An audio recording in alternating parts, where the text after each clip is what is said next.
இன்னைக்கு ஒரு சமுதாயத்தையே உழுக்கிற ஒரு பெரிய கேள்வி. தமிழ்நாட்டில் இருக்கிற குடும்பங்க எல்லாம் அவங்களோட அக்கம் பக்கத்து வீட்டாரையோ இல்லை உறவினரையோ நினச்சி அவங்க இப்படி நினச்சிருவாங்களோ அப்படின்னு சொல்லிட்டு பயப்படுறாங்க. இது எங்கேருந்து ஆரம்பிக்குதுன்னா, வீடு வாங்குறதுலேருந்து இல்லைன்னா ஒரு ட்ரெஸ் கலர்லேருந்து எப்படி உடுத்தணும், என்ன கலர் வாங்கணும், இது எல்லாமே ஒரு பெரிய டென்ஷன் இருக்குது மறைமுகமாக. அதே தான். வீட்டில் எதுனா சண்டை வந்தால் கூட அக்கம் பக்கத்தில் யாருனா கேட்க போகிறாங்க, மெதுவாக பேசு அப்படின்னு சொல்லிட்டு சொல்லுவாங்க. ஏன் கல்யாணத்துக்கு ஒரு புடவை எடுக்கணும்னா கூட அவங்க கல்யாணத்துக்கு இவ்வளோ ரேட்டில் எடுத்தாங்க, நம்ம இன்னும் ஜாஸ்தியாக எடுக்கணும் அப்படின்னு கம்பேர் பண்ணி தான் வாங்குறாங்க. இதெல்லாம் எதுக்கு? பக்கத்து வீட்டுக்காரங்களோ இல்லை சொந்தக்காரங்களோ எப்படி பார்ப்பாங்க அப்படின்றதுக்காக தான். இதெல்லாம் பார்க்கும்போது இது நார்மல் ஃபியரே இல்லை, இதுக்கு பின்னாடி ஒரு டீப் சைக்காலஜி இருக்குது.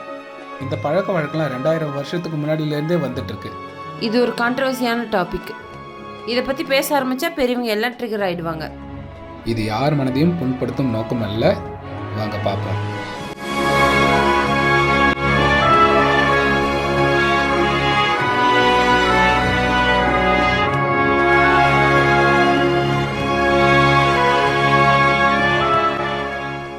இந்த பிரச்சனை காலையில் டிஃபன்லேருந்தே ஸ்டார்ட் ஆகிடுது. இங்கே பாரு, சொந்தக்கார பையன் எல்லாம் யூஎஸில் செட்டில் ஆகிட்டான், ஆனால் நம்ம பையன் இப்படிலாம் ஆதங்கப்படுவாங்க.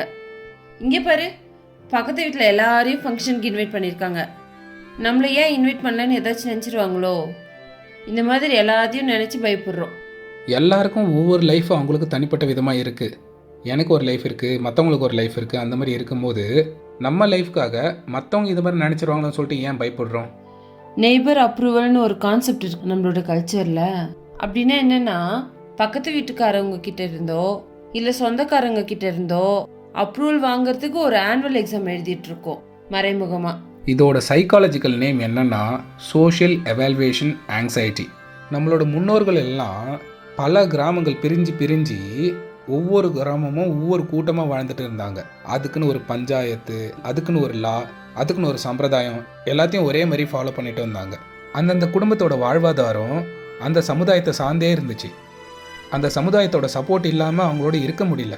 ஏதாச்சும் ஒரு குடும்பமோ இல்லை குடும்பத்தில் இருக்கிற ஒருத்தரோ மிஸ்டேக் பண்ணிட்டா அந்த சமுதாயம் அந்த குடும்பத்தை ஊரை விட்டு ஒதுக்கி வச்சிரும்.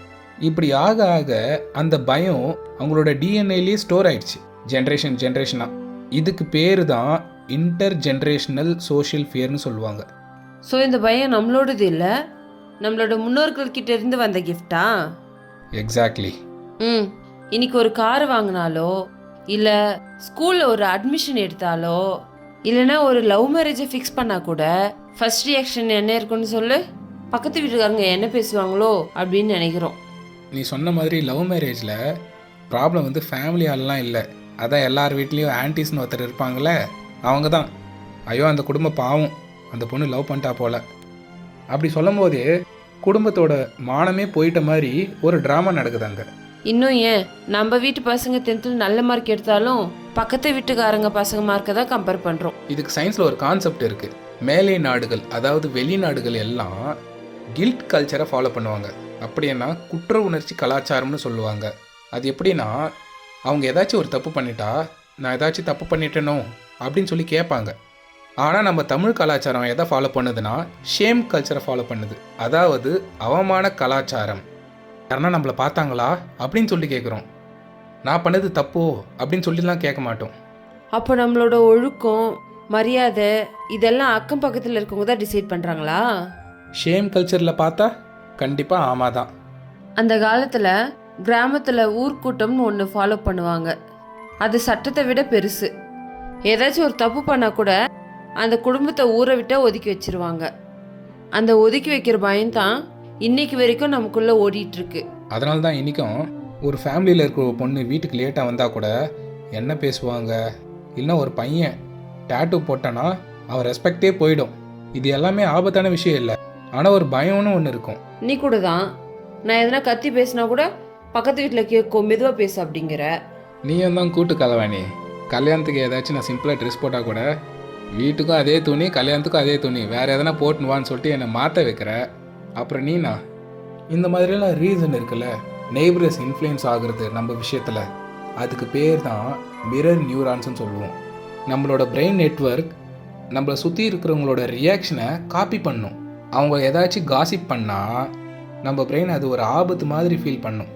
ஸோ அந்த மாதிரி முடிவு எடுக்கிறது தான் ஃபிசிக்கல் டேஞ்சர் மாதிரி பிரெயினுக்கு தோணுதோ? அப்படி தான். இன்னொரு கசப்பான உண்மை என்னன்னா, பக்கத்து வீட்டுக்காரங்க முன்னாடி ரெஸ்பெக்ட்ஃபுல்லாக தெரியறதுக்காக சொந்த குழந்தைங்களையே பேரண்ட்ஸ் டார்ச்சர் பண்ணுவாங்க. அவங்களோட சொந்த குழந்தைங்களோட ஹாப்பினஸையே சாக்ரிஃபைஸ் பண்ணுறாங்க. எதுக்காக தெரியுமா இதெல்லாம்? சொசைட்டின்ற ஒரு எக்ஸாம் இருக்குல்ல, அதில் பாஸ் பண்ணுறதுக்காக.